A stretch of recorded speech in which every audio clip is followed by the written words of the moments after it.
February 9th, 1945. Snow drifted in thin, wind-pushed sheets across the Ardennes tree line as Corporal Daniel Mercer tightened the strap of his medical satchel and stepped off the frozen verge of the logging road.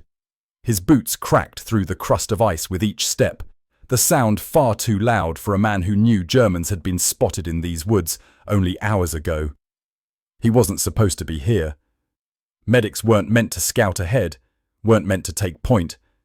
But the platoon's lead tracker had collapsed from frostbite, and the wounded lieutenant behind them needed evacuation before his lungs froze.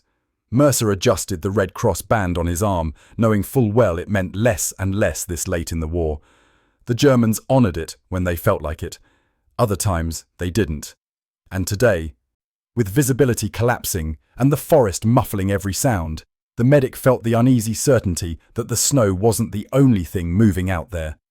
The field wagon, a battered, mule-pulled contraption used mostly for hauling bandages, stretchers, and the occasional injured man, creaked along behind him. The mule, an aging creature named Bristle, snorted steam into the air as it trudged through the ruts. Mercer kept one hand on the reins and the other on the wagon's frame, listening to the strained wheeze of the lieutenant lying in the back under two wool blankets. The woods narrowed ahead. Fallen trees lay in strange patterns, almost deliberate, as if someone had placed them that way. Mercer stopped. Something was wrong. The air felt too still. Even Bristle halted, ears twitching toward the left ridge. Mercer followed the mule's gaze. A flash, metal catching ambient light. Then a crack. A rifle round spat bark from a tree inches from the medic's face. Mercer dove behind the wagon, grabbing the lieutenant with him. More shots thundered from the ridge. German voices barked orders, crisp, confident. They had waited for someone to walk straight into the kill zone. And now the medic, the wounded officer, and an old mule were the only Americans between two converging flanking elements. The wagon bucked as bullets slammed into its wooden panels. Mercer felt splinters cut the side of his cheek. He reached instinctively for the wagon's corner, its heavy, reinforced metal edge where the US supply crew had repaired shrapnel damage weeks earlier. It was thick, angled, oddly curved. He had noticed it before. Something about the shape had bothered him then, something about how the metal caught and redirected force. Now, pinned down and outgunned, he saw it differently. Mercer unhooked the small shaving mirror he kept in his satchel, used normally to check pupils and wounds, and wiped off the frost with his sleeve. Shots cracked again. Bristle reared and screamed. The lieutenant gasped beneath the blankets. Mercer pressed his back to the wagon, breathing hard. The ridge above was too high to return fire without exposing himself. He didn't have a rifle anyway. But the wagon corner, angled at just the right tilt. Maybe. He slid the mirror into place against the metal edge, adjusting it by feel. The cold burned his fingertips. The mirror caught a slanted reflection, dark outlines between pines, shifting shadows, helmets just visible. German scouts, maybe 5, maybe more, but they were stacking up for a push, waiting for him to panic and run into the open. Mercer whispered to himself, "Come on, just a little more." He angled the mirror until the view aligned along the wagon's corner, creating a sight line around the edge that let him see the enemy without exposing his head. Then he reached into the lieutenant's gear. He wasn't supposed to touch weapons, but rules meant nothing if they all died in the next 30 seconds. His hand found a single M1911 pistol in its holster. Cold steel. Loaded. Mercer braced his elbow against the wagon frame, pressed the pistol flat along the side, and leaned the barrel against the angled metal plate, positioning it so he could fire around the wagon corner using only the mirror as his eye. The corner shot, later called a fluke, was born right there in a frozen kill zone. Another German shouted. Feet crunched in snow. They were advancing. Mercer exhaled, steadied his trembling hand, and squeezed the trigger. The shot punched out sideways, invisible to the Germans, who saw no exposed body, no muzzle flash. One silhouette dropped. 2 more froze. Confusion rippled through the ridge. Mercer adjusted the mirror, fired again. A second German crumpled. They shouted now. Geist! Unsichtbar! Ghost! Invisible! The medic almost laughed, adrenaline rolling through him like fire. He fired 2 more rounds, not killing, but forcing the Germans to fall back behind the pines. But he knew they wouldn't retreat for long. They'd regroup. They'd flank lower. They'd come for the wagon. Mercer's breath fogged the air. The lieutenant groaned behind him. Slipping in and out of consciousness, bristles stamped nervously. The medic's magazine was half empty. He whispered to the mule, "Not today, old boy. Not today." But the Germans were already reforming. 2 squads now. They'd spotted the wagon's silhouette and knew he couldn't move it fast in this terrain. Mercer pressed his hand against the frozen snow, thinking, calculating, listening to every shifting branch. Then he heard it, another sound beneath the German movement, a faint metallic clatter deeper in the woods. American boots, a squad returning from patrol, or something else. Before he could decide, a grenade rolled down the slope toward the wagon. Mercer grabbed the lieutenant and threw himself over him as the grenade detonated, snow blasting upward in a white storm. The wagon rocked violently, wheels jerking sideways, one nearly coming off the axle. Bristles screamed and bolted forward several feet before the reins snapped taut. Mercer opened his eyes. The Germans were charging. He reached for the pistol. And then a new sound cut through the forest, low, mechanical, growing fast. American, German, whatever it was coming straight toward them. The medic tightened his grip on the pistol and the mirror, preparing for the next impossible moment. And the next evolution of the corner shot trick he still didn't know he'd invented. The sound grew louder, an engine fighting the cold, gears grinding against half-frozen mud. Mercer pressed his back against the splintered wagon frame and tried to steady his breathing, snow melting down his collar. The Germans had paused at the sudden noise, their charge slowing just enough for uncertainty to bloom among them. One shouted to another, but the medic couldn't make out the words. Another rifle cracked in reply, more an act of anger than confidence. The engine roared again, closer now, followed by the heavy thump of tires crushing a drift. Mercer dared to lean just enough to catch a distorted reflection through his mirror. Dark metal. A boxy frame, slush spraying beneath it. For a heartbeat, his mind reached for the worst possibility. A German half-track closing in to seal the trap. Then he saw it more clearly. A dented American weapons carrier burst through the tree line like a wounded bull, fishtailing as the driver fought to keep it straight on the narrow track. White winter star painted on its side. A jerrycan strapped to the rear rattled violently with every bounce. Mercer almost shouted in relief, but the words died when he realized something else. The Germans were already adjusting. 2 of them knelt, taking aim at the carrier's windshield as it barreled toward the kill zone. They thought it was reinforcements coming to break through. They were right, but the timing was a disaster. The carrier was seconds away from rolling directly into an ambush where at least a dozen rifles were hidden among the pines. Mercer pressed the mirror to the wagon corner, forcing the shaking from his fingers. He angled it up to the slope. Germans shifted like restless shadows, fanning out, aiming down. He could see their breath in the cold. They were calm again, focused. They had their target. The pistol felt impossibly small now. He had only 3 rounds left in the magazine, maybe 4. He didn't dare check. The carrier couldn't stop. If it braked on this iced path, it would slide straight into a crossfire. The driver didn't know the trap was there. He was charging blind. Mercer flattened himself against the wagon, whispered to the unconscious lieutenant, "Hold on," and aligned the pistol against the metal edge again. He turned the mirror, searching for the one rifleman he had to hit, the one closest to dropping the driver before the vehicle even reached the bend. The mirror found him, a German corporal with a scarf wrapped around his face, steady as a stone, rifle poised. Mercer fired. The round smacked into bark above the man's head, too high. The medic adjusted, fired again. This time the corporal flinched, the shot going wide. Snow kicked up beside him. Another 2 Germans shifted. Now fully aware the medic wasn't dead and wasn't running. The carrier appeared fully now, barreling down the track in a reckless arc. The German corporal refocused on it and squeezed the trigger. Mercer didn't think. He lunged forward, exposing himself for half a second, and fired his last round directly, not from the mirror, but in raw desperation. The pistol slammed back into his palm. The corporal collapsed sideways, rifle tumbling. But the medic was exposed just long enough. A German rifleman on the lower slope spotted him and fired. The round punched through Mercer's sleeve and ripped a burning line across his upper arm. He stumbled back behind the wagon with a strangled cry, hand flying to the wound. Blood seeped through his fingers, warm, sticky, too fast. The mule brayed in panic. The lieutenant wheezed, sliding dangerously close to unconsciousness again.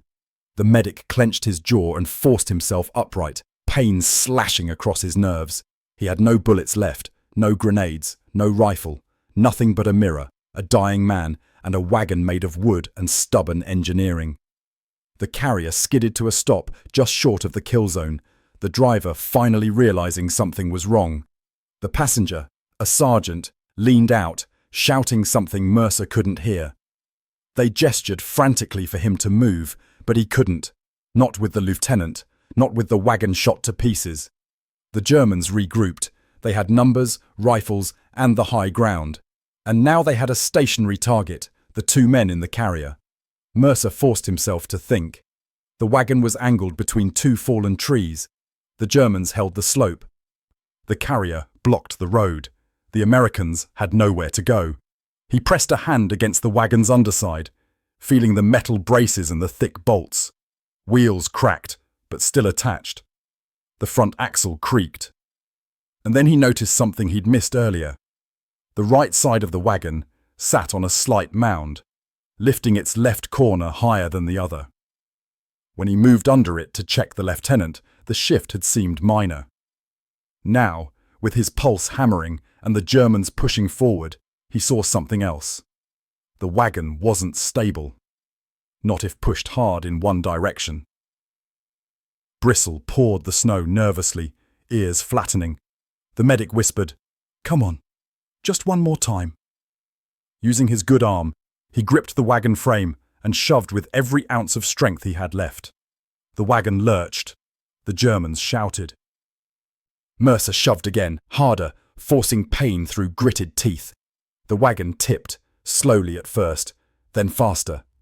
The mule bolted free of the collapsing reins as the wagon rolled onto its side, crashing down behind the trees in a thunder of shattered crates, metal clatter, and exploding snow. For 3 seconds, the Germans lost sight of him entirely. Mercer used those seconds to drag himself and the lieutenant into the hollow created by the overturned wagon, the broken boards offering jagged shadows and temporary shelter. He ripped a scarf from his pocket, tied it around his bleeding arm, and reached for the mirror again. The Germans thought they had buried him. He could hear their footsteps advancing through snow, growing bolder, closer. He pressed the mirror through a jagged opening in the wagon wall. The angle wasn't as good as before, but it gave him something, an off-center view of the slope, distorted by splintered wood. The riflemen were advancing, 3 of them, then 5. The rest fanned out, moving to flank the carrier. One lobbed another grenade, but it bounced short, sliding in the snow without detonating.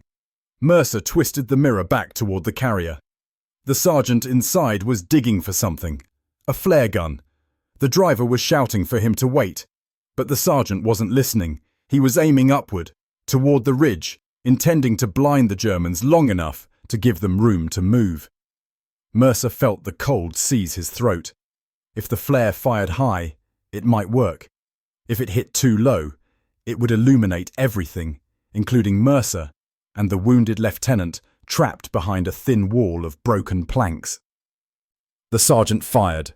The flare burst upward like a fragment of orange sun. For a moment, the forest exploded with light. The Germans froze, blinded. The wagon glowed along its edges, and Mercer saw them clearly in his mirror. Every rifleman, every helmet, every breath. He had no bullets left. But he had something else. A German grenade, unexploded, lay 5 feet from the wagon where it had rolled earlier. Close enough to reach. Too far to reach without being seen. Mercer pressed his forehead to the wagon wall, listening to the Germans recovering their sight. The flare was fading. Their confusion was slipping away. Their advantage was returning. He took one breath, quiet and sharp. Then he crawled out, into the open, into the fading glow, into their line of sight. The German nearest him shouted, startled. Another raised his rifle. A third hesitated at the sight of the red cross on Mercer's arm. The medic didn't stop. He lunged for the grenade, snow exploding beneath his boots, his wounded arm screaming with fresh agony. His hand closed around the cold metal just as the flare sputtered out, plunging the forest into a darker, more terrible shadow. He pulled the pin with his teeth, and then everything happened at once. Germans shouting, rifles firing, the carrier engine revving, the mule braying, Mercer turning to throw. And the forest swallowed the flash. The explosion tore through the lower slope in a violent bloom of snow, dirt and splintered ice. The shockwave cracked against the trees, echoing for miles through the Ardennes like a falling mountainside. Mercer felt the blast hit him from behind, lifting him off his feet and slamming him into the churned snow near the overturned wagon. His ears rang instantly, one long, punishing note swallowing every other sound. He blinked hard, vision flashing white. Cold stung his face. His wounded arm pulsed with hot, stabbing pain. For a moment he couldn't tell if the Germans were firing, moving, screaming, or if he was simply hearing ghosts of sound leaking back into a world disrupted by the grenade's force. He forced himself upright. The slope was chaos. 3 Germans lay sprawled across the blasted ridge, their bodies twisted among roots and rocks. 2 more staggered through the drifting powder, rifles dropped, hands clutching at ears or eyes, trying to regain balance. Another pair had retreated behind a tree, shouting muffled orders. Mercer tasted blood. He wiped a smear from his lip and crawled back toward the wagon hollow, dragging himself by his good arm. The lieutenant lay pale and still, his breath shallow but present. Mercer clamped a hand on the man's shoulder. "Stay with me," he rasped. "We're not done yet." His ears finally began to resolve sound. Distant engines, snapping branches, the crunch of boots. American boots. The weapons carrier roared back to life, sliding sideways toward the ridge. The sergeant leaned out with a Thompson, firing short, controlled bursts into the tree line. The driver yelled something Mercer still couldn't hear properly, but it looked like, "Hold on!" or "Get down!" motions that didn't matter much since Mercer was already lying flat in the snow. The Germans regrouped again. Not all were down, not even half. The grenade had bought time, not victory. Those still standing spread out across the tree line with renewed fury, determined to finish the job before American reinforcements could arrive.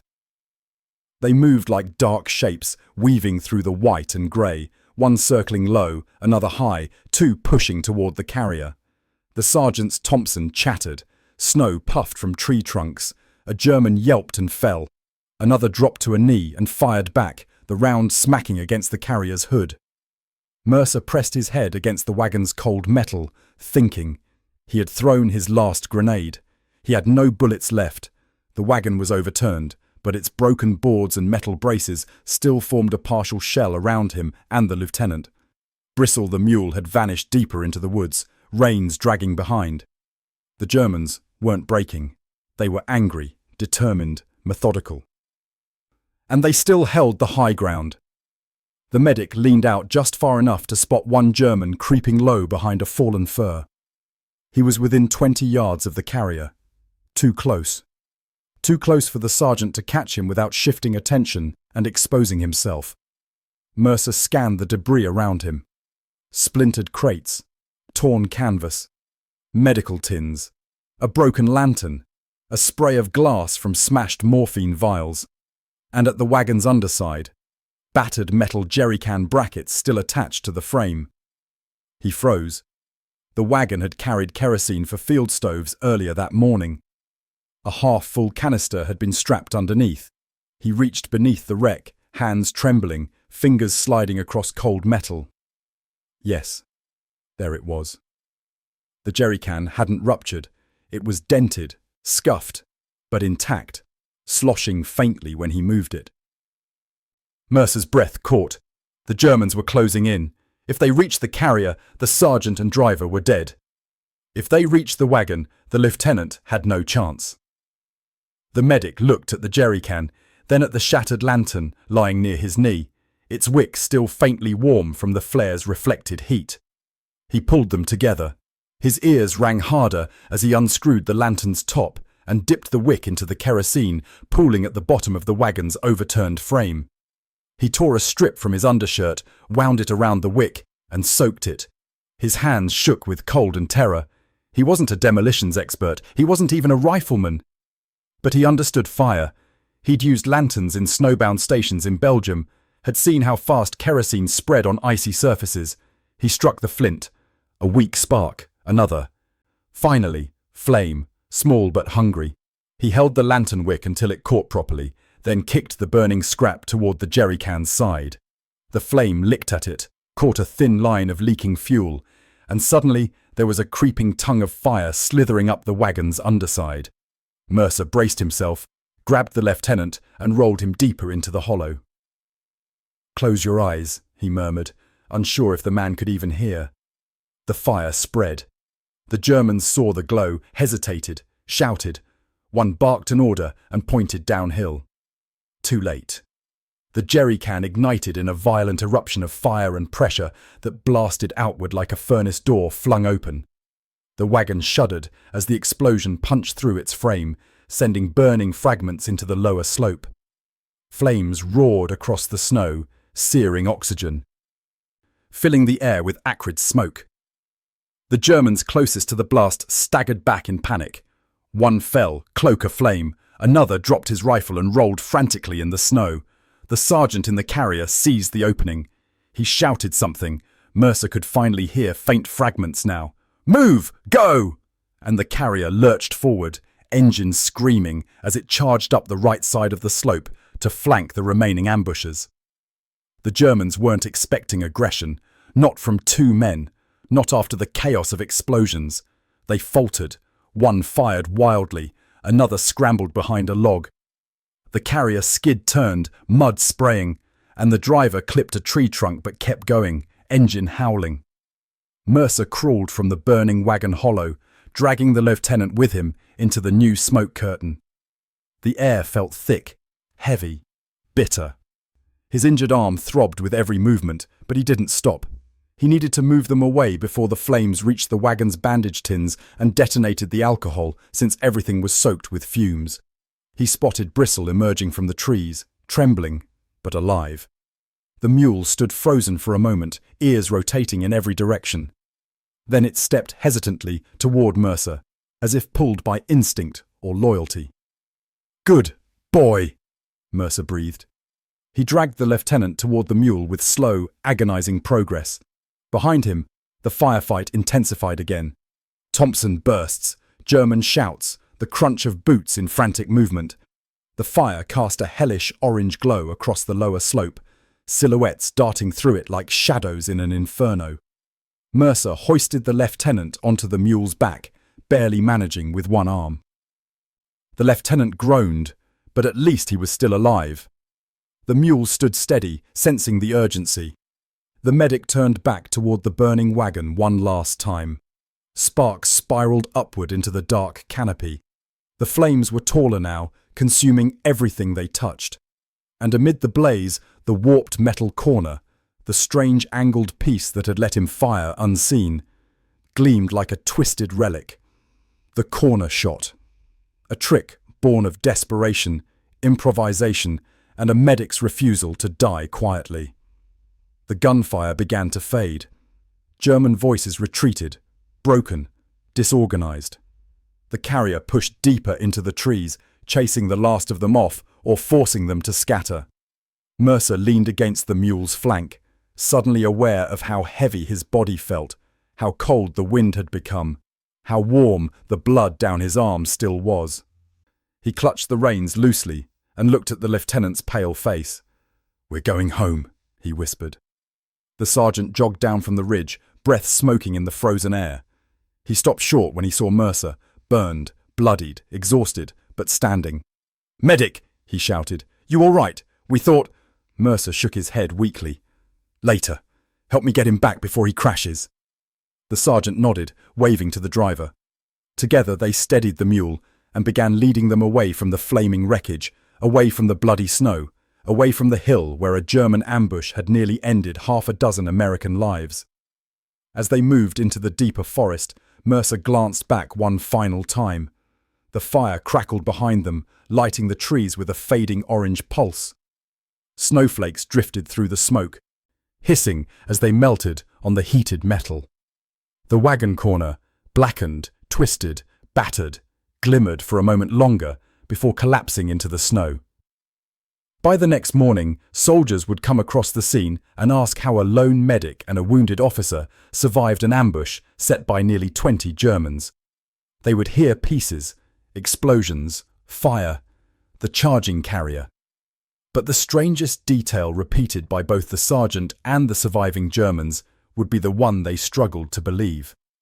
That the first 2 German riflemen fell to shots fired from no visible angle, because an American medic used a wagon's broken metal corner and a shaving mirror to outthink an entire ambush.